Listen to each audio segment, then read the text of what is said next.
इतिहास के संदर्भ में आगे बढ़ेंगे। मारवाड़ का इतिहास शुरू करवा रहा हूँ आज।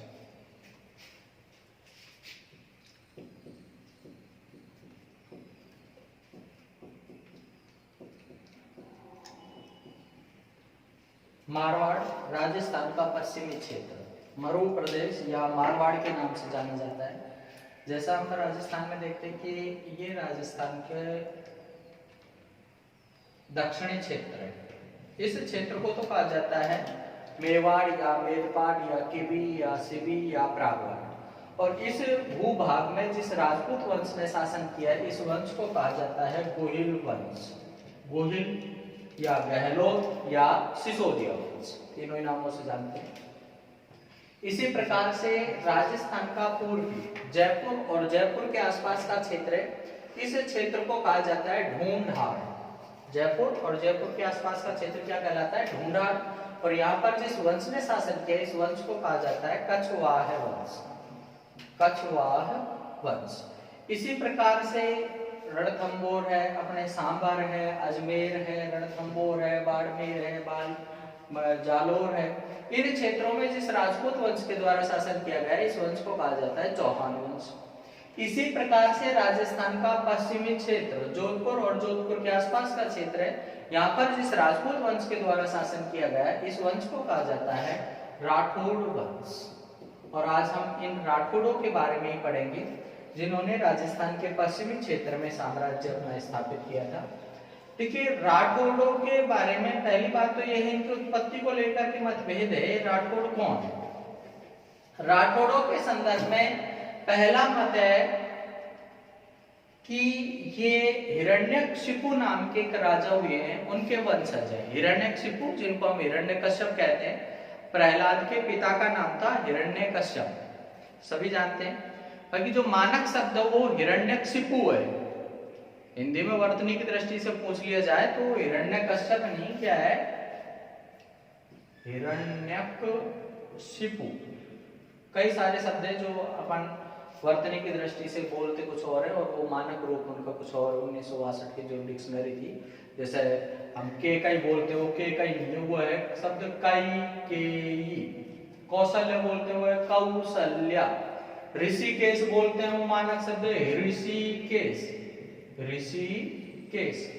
अब हिंदी पढ़ेंगे तब उसके बारे में अपन बात करेंगे। अभी तो इतना सा समझ लें कि हिरण्यकशिपु नाम का जो राजा था, उसके वंशज माने जाते हैं राठौड़।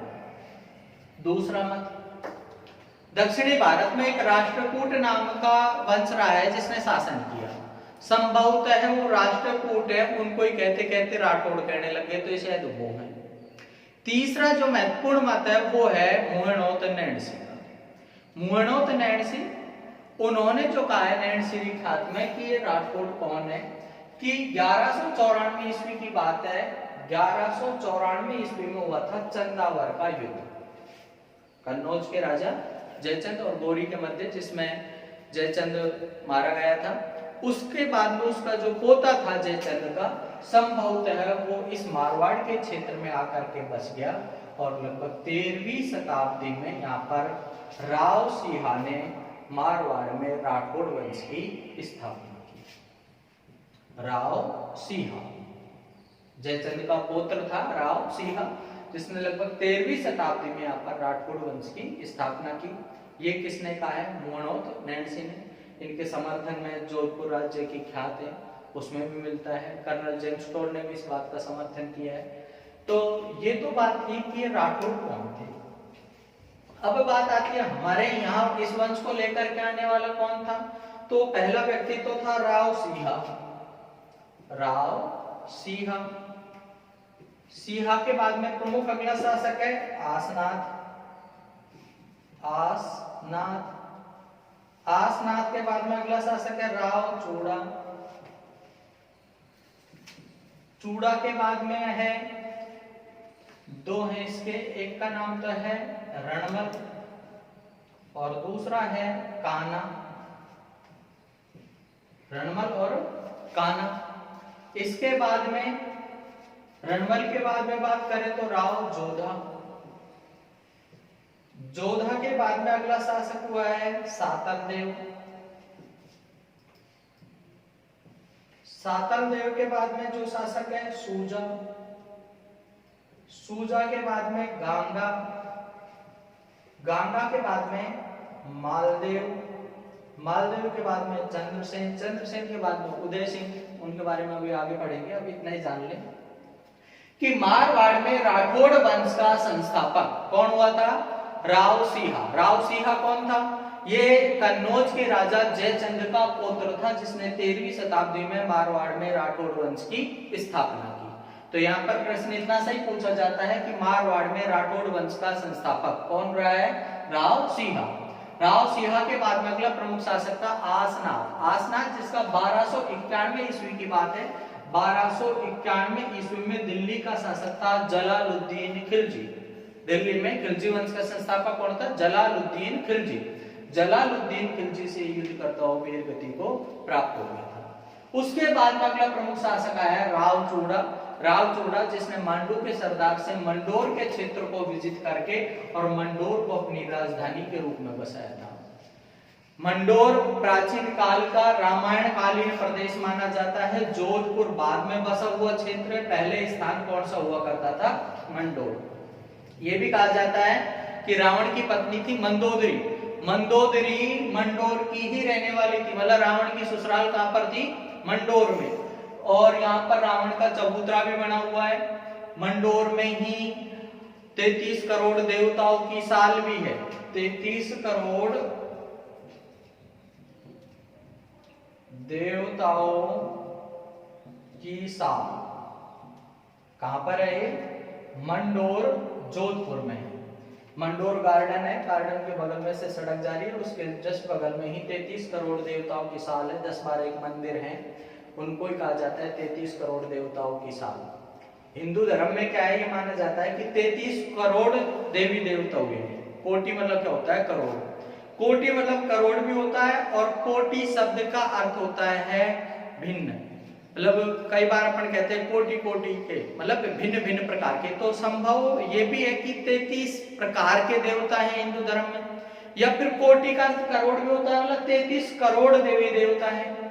हालांकि यहाँ पर मंदिर तो 10-12 की है वो साथ में, पर इन्हीं को कहा जाता है 33 करोड़ देवताओं की साल। ये माना जाता है कि बाबा रामदेव है, अपने पीर बाबा है एक बाबा रामदेव, जिनको राम सा पीर रोणे चा धनी या कृष्ण का अवतार कहा जाता है, नीला घोड़ारा अवतार कहा जाता है। उनका जब विवाह हुआ था तो यहाँ से बारात ने प्रस्थान किया था मंडोर से।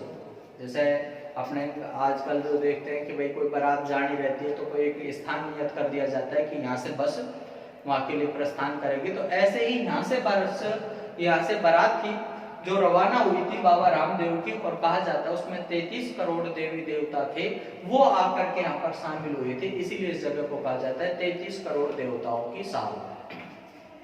यही है मंडोर गार्डन, इसके बिल्कुल बगल में मंडोर गार्डन है, जहां पर मारवाड़ के जो राठौड़ हैं इनकी छतरियां हैं। जैसे मालदेव की छतरी है, तो ये छतरियां कहां पर है? मंडोर गार्डन में। ये जो जगह थी मंडोर, ये प्राचीन समय की है, रामायण कालीन प्रदेश माना जाता है। और ये मंडोर को राजधानी किसने बनाया? राव चूड़ा ने। जोधपुर नाम का स्थान नहीं था, जोधपुर बाद में बसा है। हालांकि मंडोर है जोधपुर जिले का ही एक भाग है, करीब जोधपुर से 13-14 किलोमीटर की दूरी पर पड़ता है मंडोर, लेकिन जोधपुर बाद में बसा हुआ क्षेत्र है। पहले कौन सा स्थान था? मंडोर। तो मंडोर को अपनी राजधानी बनाया किसने? राव चूड़ा ने। राव चूड़ा के ज्येष्ठ पुत्र का नाम था रणवल, दूसरे नंबर का था काना, और तीसरे नंबर की थी हंसाबाई।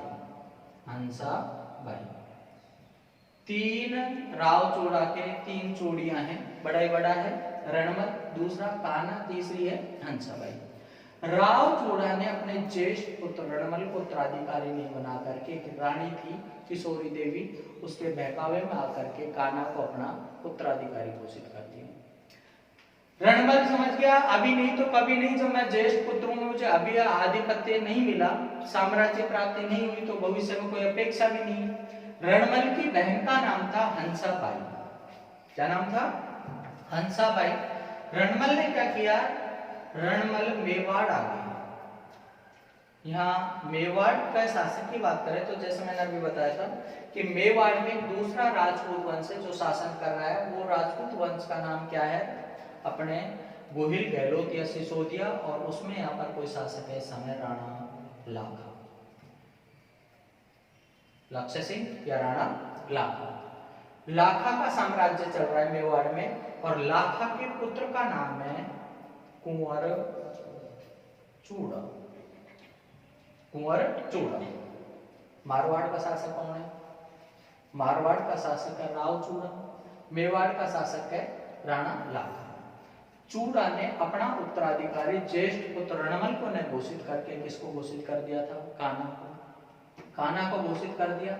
रणमल अपनी बहन हंसाबाई का विवाह का प्रस्ताव लेकर के मेवाड़ आ गया। मेवाड़ आ गया। रणमल ने सोचा अपनी बहन का विवाह किसके साथ कर दूंगा? कुंवर चूड़ा के साथ में। लाखा दिन 2 दिन का मेहमान है। उसके बाद में अगला उत्तराधिकारी कौन बनने वाला है? कुंवर चूड़ा। कुंवर चूड़ा उत्तराधिकारी बनेगा। मैं यहीं पर अपने थोड़ा बहुत शासन संभालवा लिया करूंगा, यही अपनी चल निकलेगी। इस चक्कर में रणमल अपने हंसाबाई का विवाह का प्रस्ताव लेकर के पहुंचा मेवाड़। इस समय लाखा दरबार में था। दूत ने आकर के सूचना दी, महाराज मारवाड़ से रणमल है जो नारियल लेकर के आया हुआ है। मजाक में लाखा ने कह दिया हम बड़े बूढ़ों को कौन नारियल लेकर के आए? रणमल ने वो नारियल पकड़ा दिया लाखा को कि मैं तो अपनी बहन का विवाह कर दूंगा।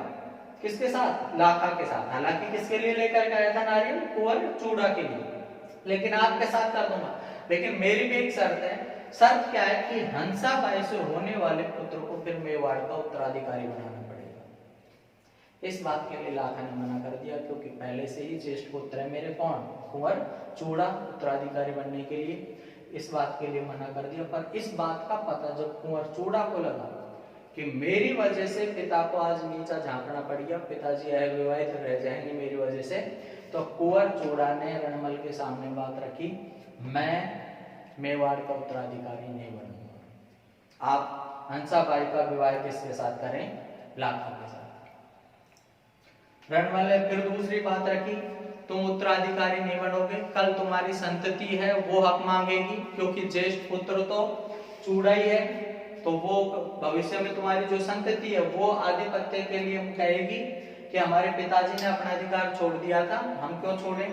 कुंवर चूड़ा ने साथ में एक और प्रतिज्ञा कर दी, मैं आजीवन ब्रह्मचर्य का व्रत धारण करूंगा, मतलब विवाह नहीं करूंगा। इस तरह की कठोर प्रतिज्ञा की है किसने? कुंवर चूड़ा ने। इसीलिए इस कुंवर चूड़ा को कहा जाता है मेवाड़ का भीष्म पितामह।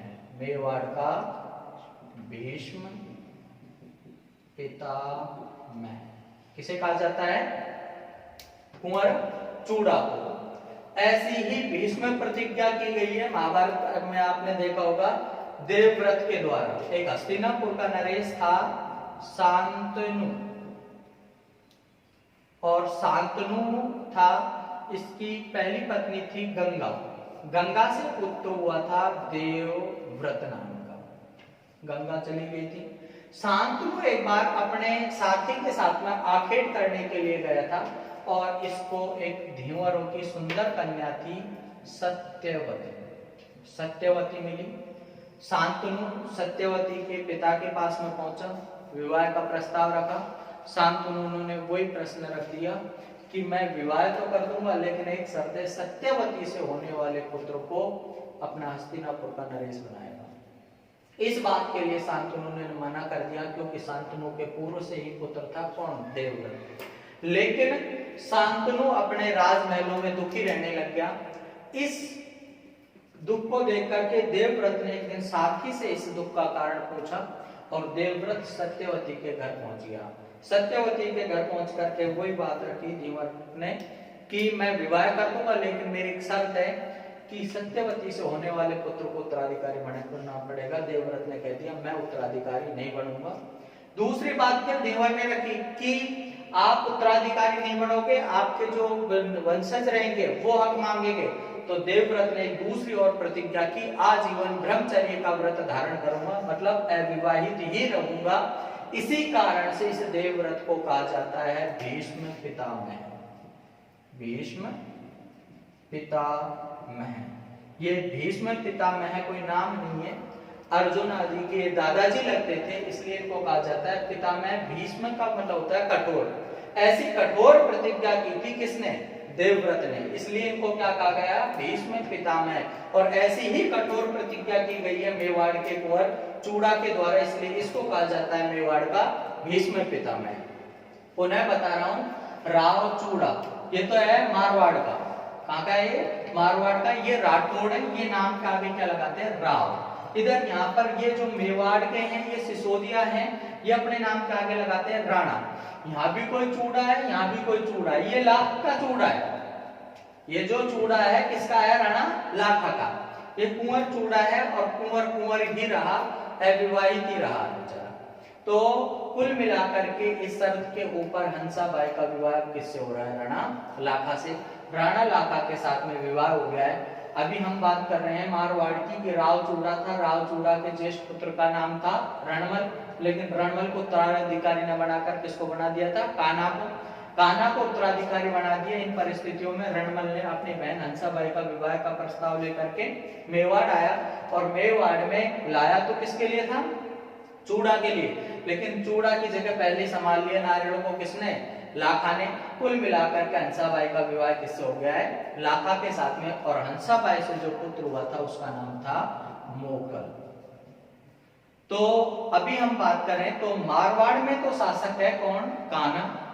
मेवाड़ की हम बात करते हैं तो मेवाड़ में लाखा की मृत्यु के उपरांत उत्तराधिकारी कौन बन गया है? यहाँ पर मोकल। मोकल उत्तराधिकारी बन गया, लेकिन लाखा के मन में एक दर्द रह गया था कि इसने मेरे लिए इतना बड़ा त्याग किया, उत्तराधिकारी का पद छोड़ दिया, अविवाहित रहा। लाखा ने भी एक बात रखी कि वचन के अनुसार, जो हमने वचन दिया था उसके अनुसार मेवाड़ का उत्तराधिकारी हंसाबाई से होने वाला पुत्र ही रहेगा, लेकिन जो भी राजकार्य होंगे उन पर चूड़ा की ही मुद्रा अंकित की जाएगी। मतलब साइन किसके चला करेंगे?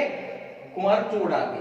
कुंवर चूड़ा के साइन चलने का मतलब आप समझते हैं कि पूरी पूरी सत्ता थी वो किसके हाथ में थी? कुंवर चूड़ा के। नाम मात्र का उत्तराधिकारी बनकर के बैठ गया मोकल। मोकल बस अपने कुर्सी में मुज्जी खा सकता है और इसके अलावा कुछ नहीं बचा। तो इस बात से चिढ़ने लग गई थी हंसाबाई। हंसाबाई को हमेशा ये भय रहता था कि कभी भी कुंवर चूड़ा है मोकल की हत्या करके उत्तराधिकारी बन सकता है। दूसरी चिड़ी ये भी रही हंसाबाई के मन में कि यदि ये हाँ कर लेता कुंवर चूड़ा तो वो बूढ़े के साथ में ब्याह नहीं होता। कुल मिलाकर के हंसाबाई चिढ़ने लग गई किससे? कुंवर चूड़ा से। कुंवर चूड़ा से चिढ़ने लगे। कुंवर चूड़ा बेचारा मेवाड़ छोड़ करके मांडू चला गया। मांडू का मतलब है मालवा। मालवा कहां पर है? मध्य प्रदेश।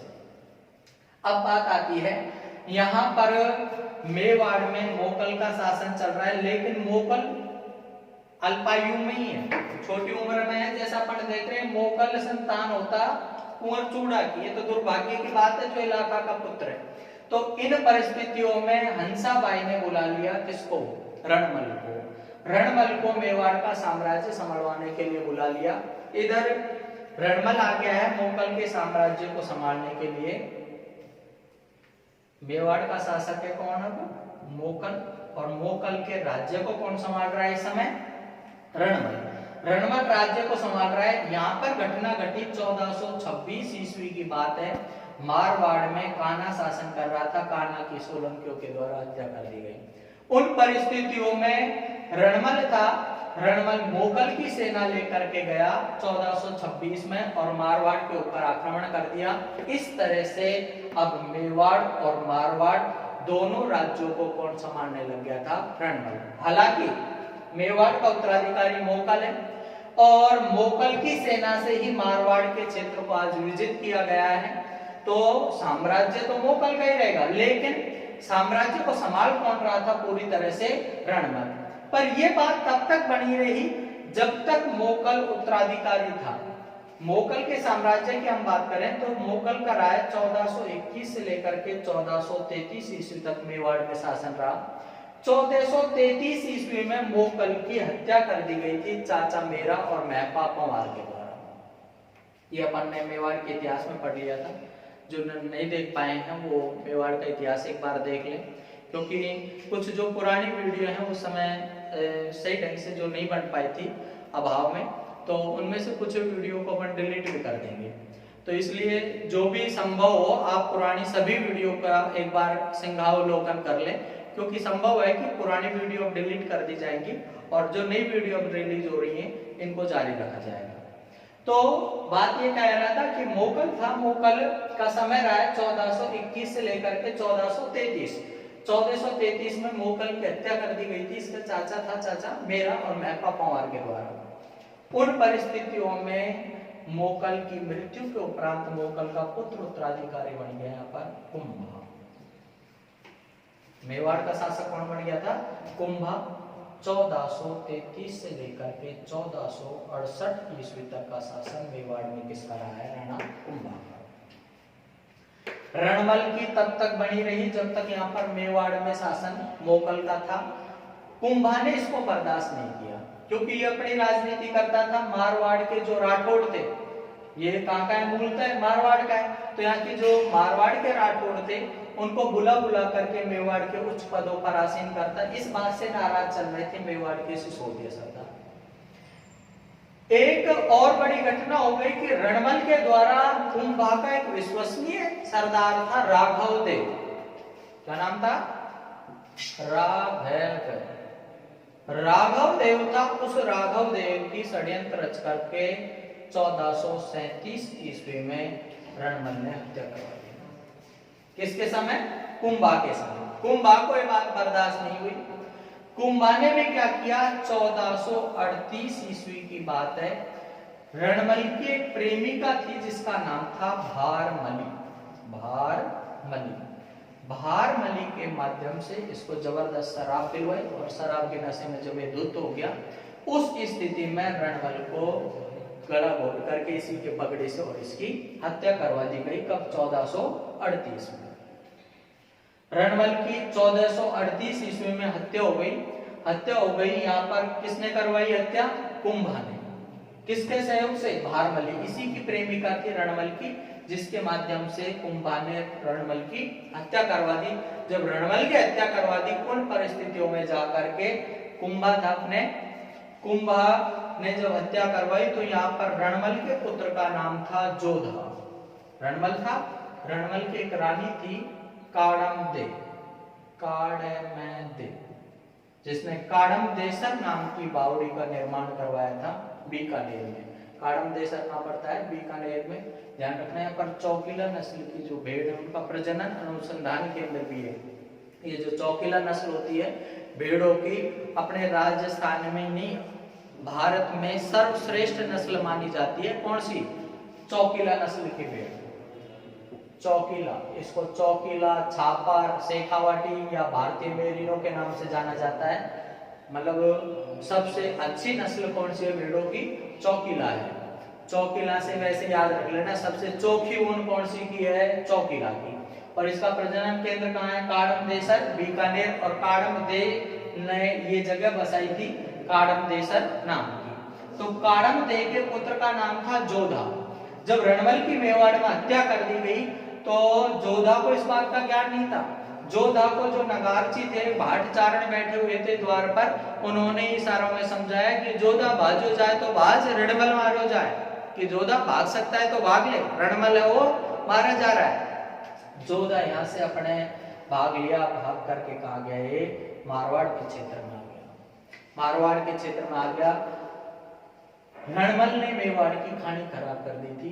इसी कारण से ये कहावत प्रचलित हुई कि खेत में नाड़ा, दीवार में आड़ा और घर में साड़ा बर्बाद करके जाते हैं। ये किसके बारे में कहा जाता है? रणमल के बारे में। रणमल का पुत्र जोधा कहा गया है? मारवाड़। लेकिन सही बात पूछी जाए तो आज मारवाड़ भी इनका नहीं रहा, राठौड़ों का। कारण क्या है कि जो मारवाड़ जीता गया था कान्हा के समय में, वो कान्हा के बाद में वो किसकी सेना से जीता गया था? मोकल की सेना से। रणमल एकमात्र सेनापति के रूप में है, बाकी जो सेना गई थी वो किसकी गई थी? मोकल की।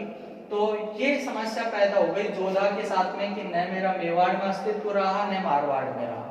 इन परिस्थितियों में सामने आई हंसाबाई। हंसाबाई को दोनों ही घर प्यारे हैं। हंसाबाई का मारवाड़ में पियर है या ससुराल है। यदि हम समझें बात को तो हंसाबाई है। हंसाबाई के पुत्र का नाम क्या था? मोकल। मोकल के पुत्र का नाम क्या है? कुंभा। मतलब हंसाबाई का क्या लगता है? पुत्र। इधर यदि हम बात करें तो हंसाबाई के भाई का नाम क्या था? रणवल। और रणवल का पुत्र है जोधा। मतलब हंसाबाई के भाई का लड़का या कहें कि भतीजा है कौन? जोधा। यहाँ भतीजा है, यहाँ पोता है, दोनों ही प्यारे लगते हैं हंसाबाई को। तो हंसाबाई ने दोनों के मध्य समझौता करवाया 1457 में। इसी को कहा जाता है आवल बावल की संधि। क्या कहते हैं? आवल बावल की संधि कब हुई थी? 1457 ईस्वी में हुई। आवल बावल नाम का स्थान पड़ता है पाली में, सोजत में क्षेत्र है। सोजत स्थान कहां पर है? पाली में। मेवाड़ मारवाड़ विभाजन के लिए जो संधि हुई थी इसी को क्या कहा जाता है? आवल बावल की संधि। हंसाबाई ने समझौता करवाया कि भाई कहीं कहीं भूमिका रणवल की भी रही थी कुंभा, इसलिए बात को समझ। ये जो क्षेत्र है सोजत से ऊपर का वो का जोधा का, नीचे का क्षेत्र वो तुम्हारा। मतलब ये ऊपर का क्षेत्र मारवाड़, नीचे का क्षेत्र मेवाड़ में।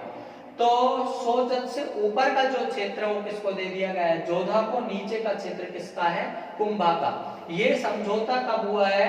1457 में। इसी संधि को क्या कहा जाता है? आवल बावल की संधि। किन किन के मध्य हुई? जोधा, राव जोधा और राणा कुंभा के मध्य संधि हुई थी। किसने करवाई? हंसाबाई। मेवाड़ मारवाड़ विभाजन के लिए जो संधि हुई थी, संधि को क्या कहा जाता है? आवल बावल की संधि। इसमें आवल बावल की संधि का केंद्र बिंदु क्या था? सोजत पाली। ये बात यहां तक हो गई। इसके बाद में जोधा थोड़ा सा निश्चिंत हुआ और जोधा ने 1459 ईस्वी में जोधपुर नाम का नगर बसाया। साथ में ही जोधा ने कुंभा को भी खुश रखने के लिए कुंभा के पुत्र का नाम था रायमल। रायमल। जो रायमल था, रायमल के साथ में अपनी पुत्री थी श्रृंगार देवी। जोधा ने क्या किया? अपनी पुत्री श्रृंगार देवी का विवाह किसके साथ कर दिया? कुंभा के पुत्र रायमल के साथ में। के संबंध और प्रगाढ़ हो जाएंगे। और घोसुंडी की बावड़ी का फिर उसने निर्माण करवाया था श्रृंगार देवी ने। इधर यहाँ पर जोधा की बात करें तो जोधा ने फिर 1459 ईस्वी में जोधपुर नाम का नगर बसाया। साथ में ही चिड़िया टूक नाम की पहाड़ी है, उस पहाड़ी के ऊपर जोधपुर के किले का निर्माण करवाया। चिड़िया टूक पहाड़ी को कहा जाता है, चिड़ियानाथ नाम का एक योगी था। योगी मतलब सन्यासी। जोधा का ज्योतिषियों में बहुत विश्वास था। तो ज्योतिषियों ने कहा कि ये जो चिड़िया टूक नाम की पहाड़ी है, यहाँ पर ये चिड़ियानाथ नाम के सन्यासी रहते हैं, जगह अपने आप में पवित्र है, साधु सन्यासियों का स्थान है। तो यदि आप इस स्थान पर अपने दुर्ग का निर्माण करवाओगे तो ये अति शुभ माना जाएगा। जोधा ने चिड़ियानाथ जी से बात की, उन्होंने इसकी स्वीकृति दे दी। तो देखिए जैसे जोधपुर आप देखेंगे शहर है और शहर से ऊपर यहाँ पर पहाड़ी है। पहाड़ी के लिए अपन जाएंगे, यहाँ पर टी पॉइंट बनेगा। इधर के भाग में तो है जसवंत थड़ा, जो सफेद संगमरमर का बना हुआ है, मकराना के मार्बल से। मकराना का मार्बल से बना है, इसीलिए इसको कहा जाता है मारवाड़ का ताजमहल। जैसा आपको पता है कि आगरा का जो ताजमहल है वो भी सफेद संगमरमर का बना हुआ है। विक्टोरियल मेमोरियल है कोलकाता, वो भी बना हुआ है। मूसी महारानी की छतरी अलवर की वो भी बनी हुई है। ऐसे ही ये भी किसका बना हुआ है? सफेद संगमरमर का। तो ये तो है जसवंत थड़ा। एक आगे राजा आएगा, राजा जसवंत सिंह, उनकी छतरी है। दूसरी तरफ अपन देखेंगे तो यहाँ पर एक पहाड़ी है, इस पहाड़ी चली रही है। दूसरी साइड में यहाँ पर चिड़िया टूक नाम की पहाड़ी, इसके ऊपर किले का निर्माण करवाया राव जोधा ने। किले के नींव में भी एक विशेष बात हुई कि ज्योतिषियों ने एक और दूसरी बात रखी कि यदि इस किले की नींव में तुम्हें प्रारंभ में ही किसी को जिंदे की आहुति दिवा दोगे, बलि दिवा दोगे स्वेच्छा से, तो ये दोबारा बलि नहीं मांगेगा। और मांगेगा तो यहाँ पर बलि देने वाले स्वेच्छा से देने वाले होंगे। तो इसके लिए राव जोधा ने रियासत में घोषणा करवा दी कि यदि कोई ऐसा परिवार है जो स्वयं की किले की नींव में बलि दे सकता है तो सामने आ जाए, वो उसके परिवार का भरण पोषण करूंगा।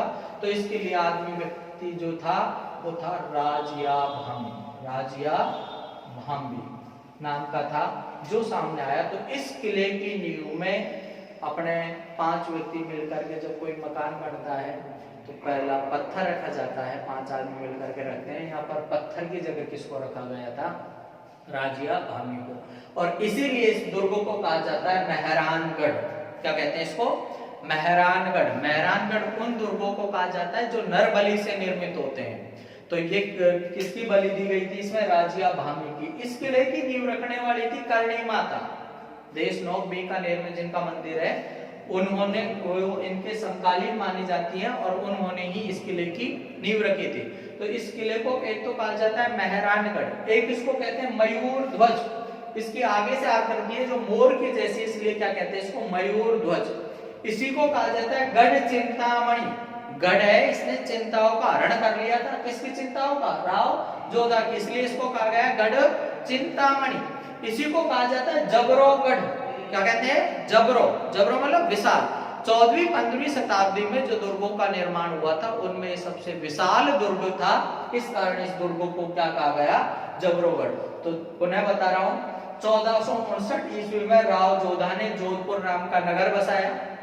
चिड़िया टूप पहाड़ी के ऊपर जोधपुर के किले का निर्माण करवाया। और ये जो किला है, इस किले को कहा जाता है मेहरानगढ़ या मयूर ध्वज या गढ़ चिंतामणि या जबरोगढ़।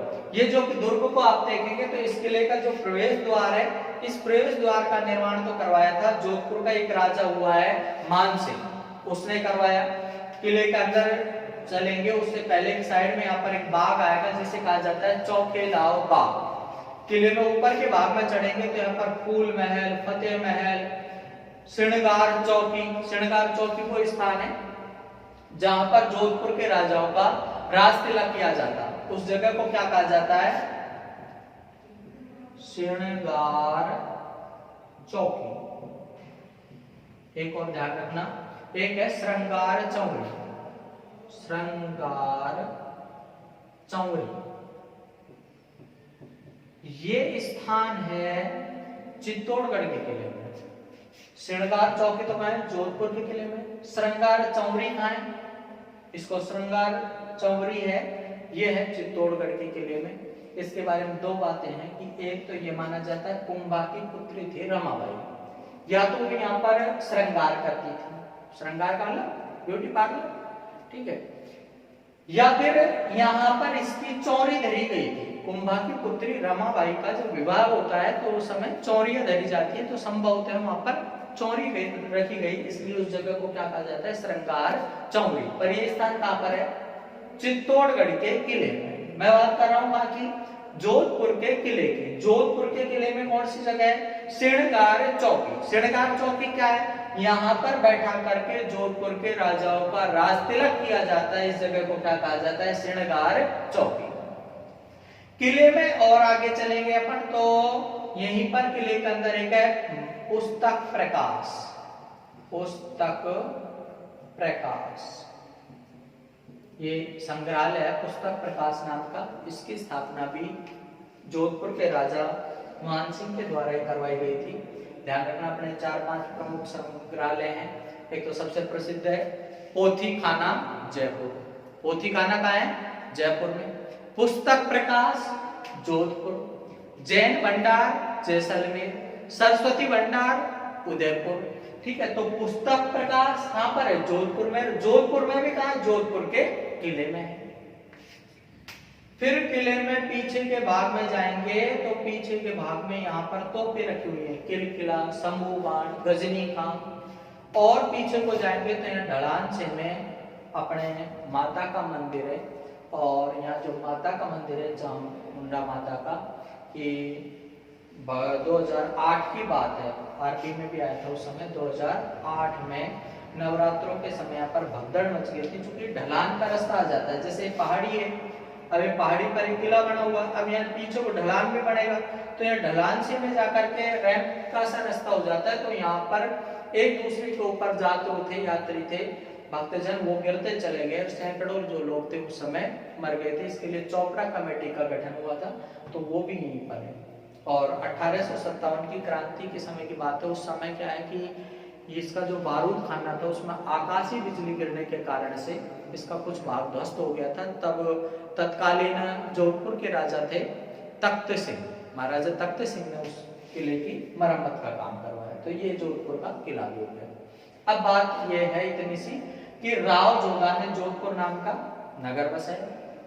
चिड़िया टूप पहाड़ी के ऊपर जोधपुर के किले का निर्माण करवाया और जोधपुर को अपनी राजधानी बनाया। क्योंकि अब तक राजधानी कौन सी थी, तो अब तक राजधानी चली आ रही थी कौन सी, मंडोर। मंडोर की जगह राजधानी कौन सी हो गई है, जोधपुर।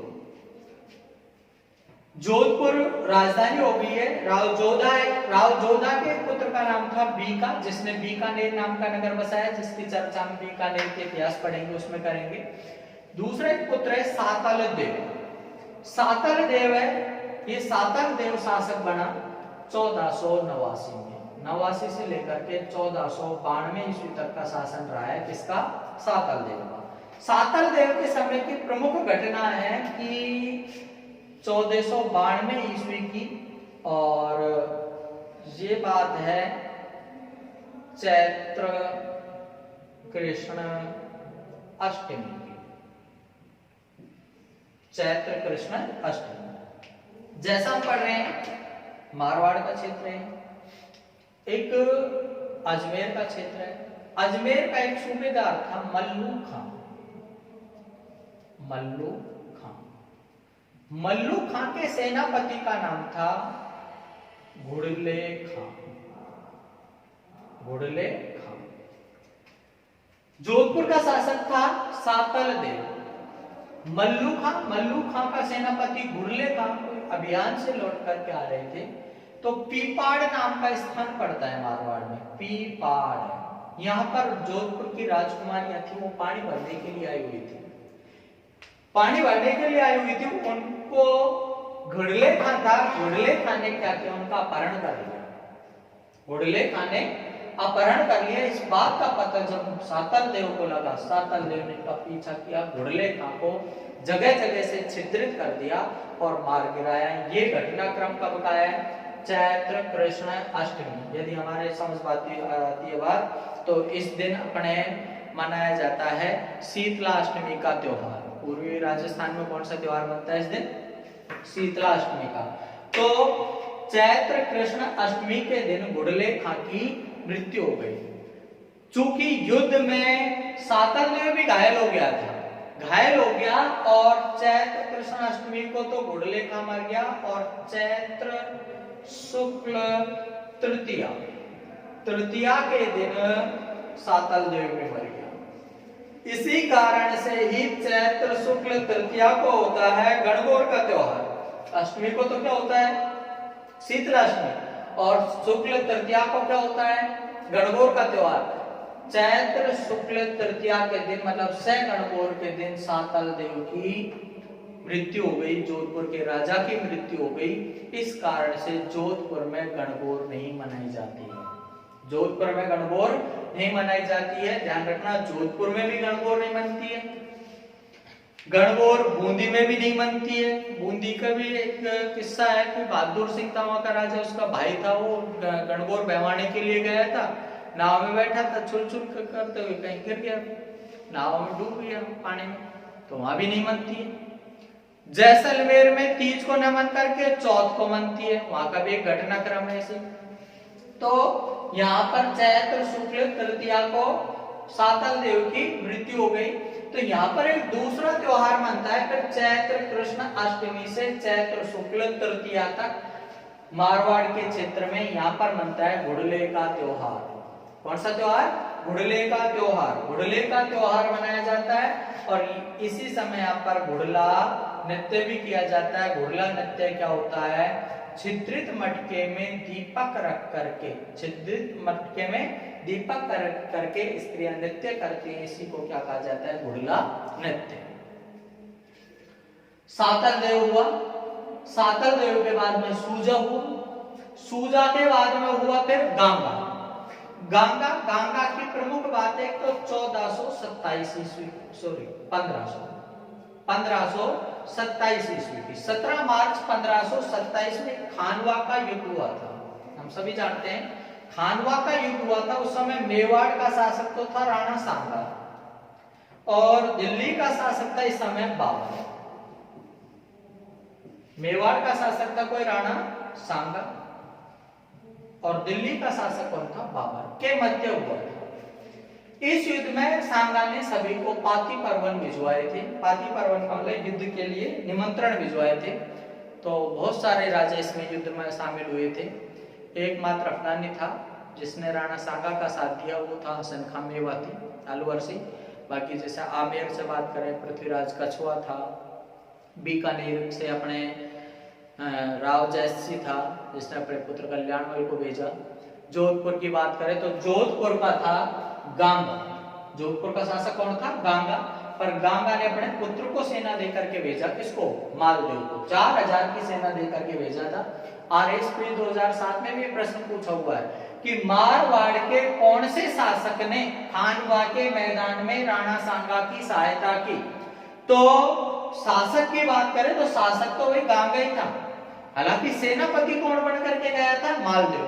आगे चल करके मालदेव खुद भी राजा बनेगा, पर यह बनेगा 1531 ईस्वी में। अभी बात चल रही है 1527 की। 1527 में मालदेव राजा नहीं, मालदेव की जगह कौन है राजा, उसके पिताजी गांगा। तो गांगा था 1527 ईस्वी में। गांगा ने सहायता की किसकी, सांगा की। यदि प्रश्न पूछा जाता है कि मारवाड़ से सेना लेकर कौन गया था, तो सेनापति कौन था, मालदेवी था। दूसरा एक महत्वपूर्ण कारण यह भी है कि गांगा का बहनोई लगता था राणा सांगा, और वैसे सभी राजपूत राजाओं ने सहायता भी की थी। तो एक तो महत्वपूर्ण बात यह है 1527 ईस्वी में महत्वपूर्ण बात यह हुई कि खानवा के मैदान में सहायता दी है किसने, गांगा ने। दूसरी महत्वपूर्ण बात है 1529 ईस्वी की सेवक ग्राम का युद्ध हुआ। कौन सा युद्ध हुआ, सेवक ग्राम का युद्ध। सेवक ग्राम का युद्ध हुआ था, नागौर का शासक था दौलत खां। दौलत खां और जोधपुर का शासक कौन है, गांगा। इस समय बीकानेर रियासत का शासक है राव जैत सिंह। राव जैत सिंह, राव जैत सिंह कहां का शासक, बीकानेर। कहां का है, बीकानेर। बीकानेर के शासक राव जैत सिंह ने सहायता की जोधपुर के शासक गांगा की, और गांगा ने राव जैत सिंह की सहायता से नागौर के शासक दौलत खां को परास्त किया। कौन से युद्ध में, सेवक ग्राम के युद्ध में।